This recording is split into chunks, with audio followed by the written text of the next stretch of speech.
주신 말씀은 잠언 23장 17절의 말씀입니다. 잠언 23장 17절 한 절 말씀 함께 보시겠습니다. 잠언 23장 17절 한 절 말씀 우리 한 목소리로 함께 봉독합니다. 네 마음으로 죄인의 형통을 부러워하지 말고 항상 여호와를 경외하라. 아멘. 오늘도 우리 주님과 함께 이 귀한 날 시작하시는 우리 모든 성도님들, 하나님께서 하늘의 크신 은혜와 평화 가득 부어주시길 주님의 이름으로 간절히 기원합니다. 오늘 본문의 말씀 통해서 죄인의 형통을 부러워하지 말라, 이런 제목으로 함께 은혜 나누도록 하겠습니다. 우리가 죄인의 형통을 부러워할 필요가 없는 이유, 부러워해서는 안 되는 이유를 이제 크게 세 가지로 이야기할 수 있습니다. 첫 번째, 죄인이기 때문에 그의 형통은 불의한 과정을 통해 이르렀을 확률이 매우 높지요. 불의한 과정을 통해 이룬 형통은 하나님이 심판하십니다. 그래서 우리가 부러워할 필요가 없는 거예요. 두 번째로, 죄인의 형통함은 설사 의로운 과정을 통해 형통을 이루었다 할지라도 그가 죄인인 이상은 형통함에도 불구하고 그는 괴로움 속에 있습니다. 죄인은 그 자체로 괴로운 법이에요. 세상에 아무리 좋은 것을 얻고 또 세상에 아무리 좋은 것을 이룬다 하더라도 죄인은 그 자체로 괴로운 법입니다.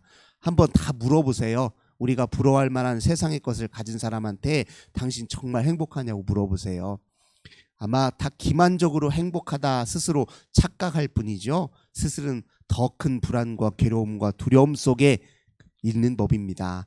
죄인인 자체가 우리 인생에는 괴로움이에요. 그보다 더 큰 괴로움이 없어요.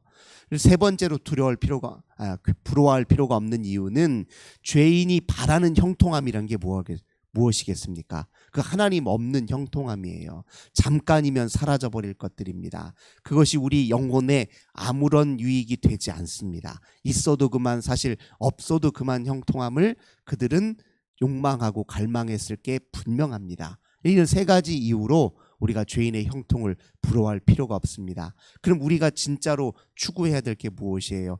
의인으로서 의인의 형통함을 우리가 추구해야 돼요.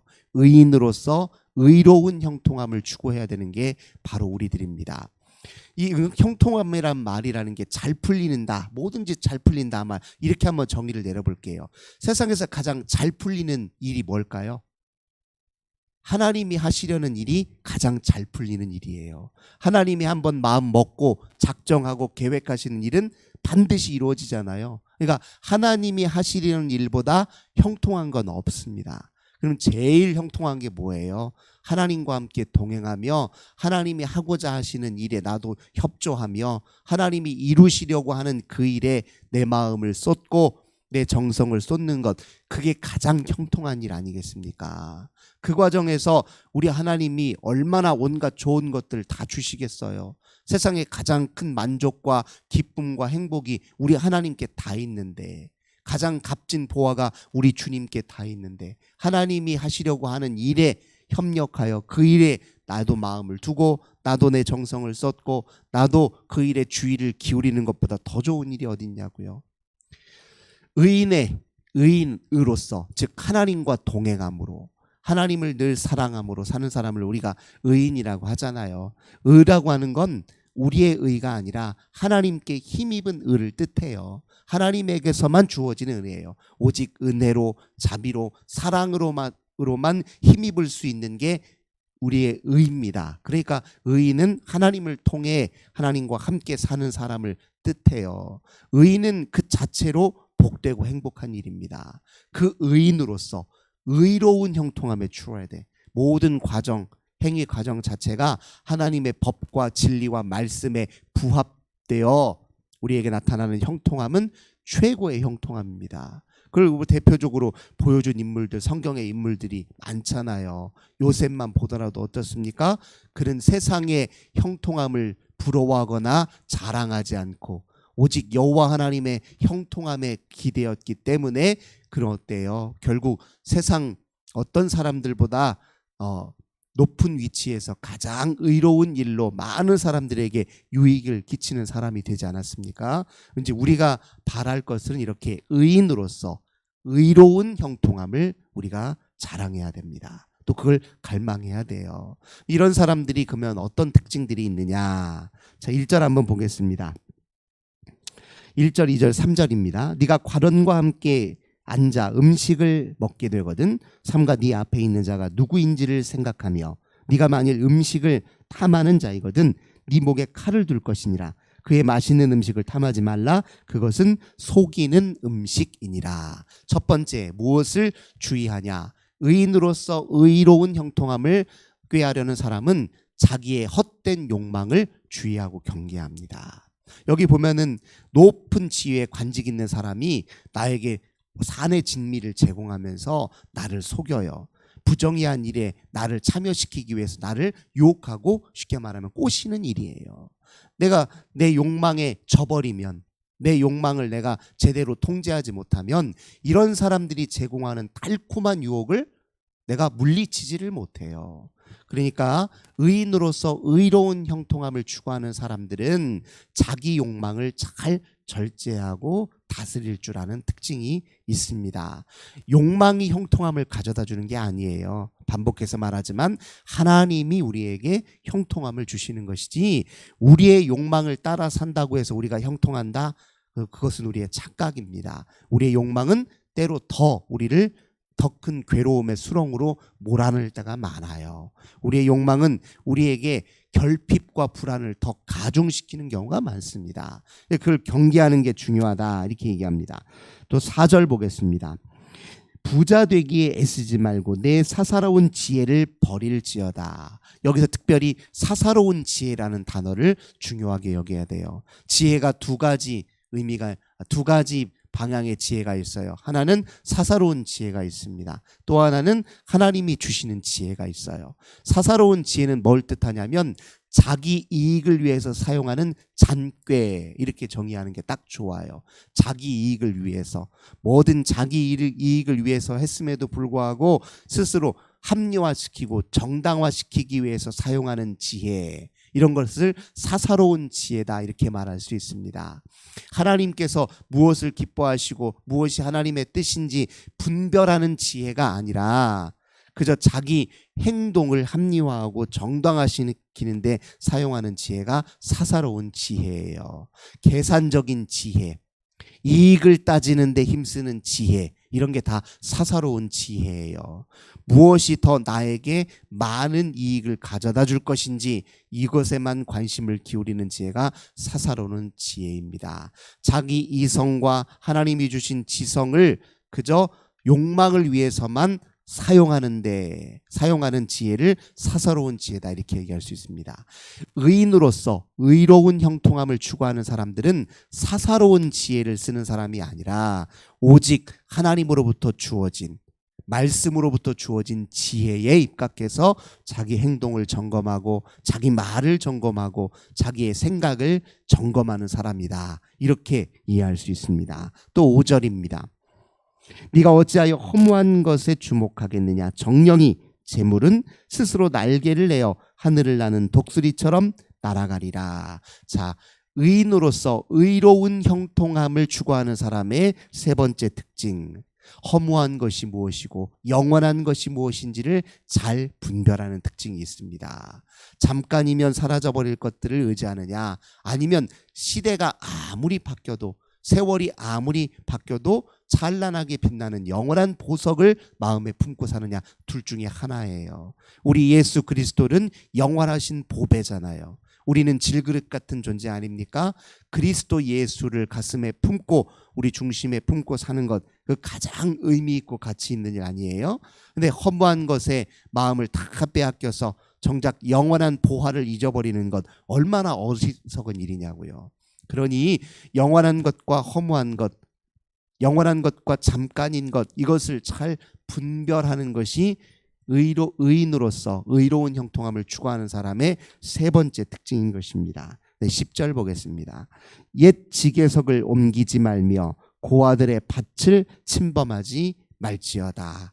의인이 의로운 형통함을 추구하는 사람들은 어떤 특징이 또 있느냐? 이런 사람들은 자비롭고 공정하다는 겁니다. 하나님이 그래요. 하나님이 무슨 일을 되게 하실 때 하나님이 쓰시는 방편을 생각해 보세요. 하나님이 무슨 방식으로 세상의 일을 되게 하실까요? 의로운 방식으로, 정의로운 방식으로, 공의로운 방식으로, 자비의 기초에서 일을 되게 하시는 분이지 하나님이 속임수를 쓰시겠어요? 하나님이 불의하게 일하시겠습니까? 하나님이 헛된 것에 하나님이 일에 계획하시고 헛된 일을 목적으로 일하시겠냐고요. 전혀 그렇지 않죠. 그러니 하나님과 함께 하려면 우리도 하나님처럼 공정하게, 공의롭게, 자비롭게 무슨 일이든 추구하는 게 원칙이어야 됩니다. 아무리 눈앞에 큰 이익이라 하더라도 그것이 다른 사람을 해하게, 상하게 만드는 일이라면 그것 내려놓을 줄 알아야죠. 아무리 내 눈앞에 큰 이익이라 할지라도 불의한 방식으로 취하는 것이라면 기꺼이 포기할 줄 알아야죠. 내가 그걸 얻는 과정에서 불공정하다 싶으면 반드시 멈출 줄 알아야죠. 그렇게 할 줄 아는 사람에게 하나님이 더 큰 은혜로, 더 좋은 것으로, 귀한 것으로 갚는 일은 당연한 일이다. 그렇게 우리가 믿어야 될 것입니다. 그 다음에 또 의인의 의로운 형통함의 특징 16절입니다. 만일 네 입술이 정직을 말하면 내 속이 유쾌하리라. 무엇보다도 정직하게 일을 추구한다는 거예요. 정직한다는 건 말만 어떤 거짓말을 하지 않는다 이런 뜻이 아니에요. 정직의 핵심은 뭐냐? 진실의 핵심은 뭐냐? 자기 동기를 살피는 거예요. 자기 동기를 살펴서 있는 그대로 하나님 앞에 회개할 줄 아는 게 가장 중요한 정직입니다. 말은 뭐 거짓말 안 한다고 해서 정직하다? 아니에요. 스스로 자기를 속이는 경우가 얼마나 많은데요. 인간은 기만적이고 인간은 자기 합리화의 동물이고 인간은 방어 기제가 아주 철저해서 자기 속을 하나님 앞에 정직하게 들여다보고 회개하지 않으면요 스스로도 속여요. 스스로도 의로운 줄 알고 착각하고 사는 경우가 많아요. 한번 세상 사람들 물어보세요. 당신 죄인이냐고 물어보세요. 그럼 다 펄쩍 뛸걸요. 내가 뭐 죄인이냐고. 죄를 깨닫는 거 그거 아무나 하는 거 아닙니다. 은혜가 있어야 죄인이 죄인됨을 알아요. 그렇지 않습니까? 그러니 내가 내 스스로 앞에 정직하다는 건 하나님의 은혜를 통해 내가 죄인됨을 인정하고 고백하며 회개한다는 걸 뜻해요. 하나님이 이걸 기뻐하십니다. 그렇게 회개하는 이들을 하나님께서 의롭게 하시고 의롭다 칭하시는 거예요. 나는 은혜 아니면 온전히 살 수 없습니다. 고백하는 사람들에게 은혜가 온전히 임하는 것 아니겠습니까? 그러니 의인으로서 의로운 형통함을 추구하려거든 정직해야 된다. 오늘 잠언 기자는 우리에게 이야기해 줍니다. 17절 항상 여호와를 경외합니다. 의인으로서 의로운 형통함을 추구하는 사람들은 여호와를 경외한다는 거예요. 자주 반복해서 말씀드리지만 경외한다는 건 두려워한다는 것이고 다른 말로 하자면 늘 모든 순간 모든 일에 하나님을 먼저 떠올린다는 것을 뜻합니다. 하나님을 최우선적으로 떠올리는 것이 하나님을 경외하는 일이에요. 그건 다른 말로 하자면 하나님을 사랑하는 일이기도 합니다. 연인이 사랑하는 사람을 시도 때도 없이 늘 생각하듯이 우리도 하나님을 시도 때도 없이 늘 생각하는 게 이게 하나님을 경외하는 일이에요. 의인으로서 의인의 형통함을 추구하는 사람은 하나님을 경외하는 사람들입니다. 또 20절 술을 즐겨하는 자들과 고기를 탐하는 자들과도 더불어 사귀지 말라. 의인으로서 의로운 형통함을 추구하는 사람들은 또 어떤 특징이 있느냐?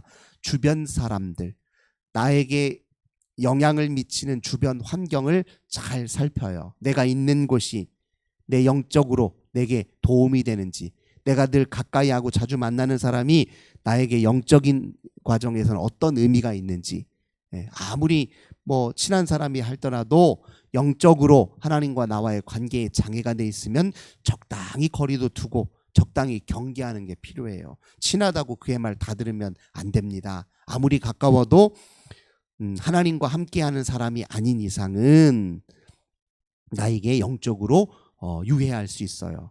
그러니까 사람들을 다 배척하라는 뜻이 아닙니다. 거리를 두고 경계할 줄 알아야 된다는 뜻이에요. 진짜 좋은 곳에 여행을 갔어요.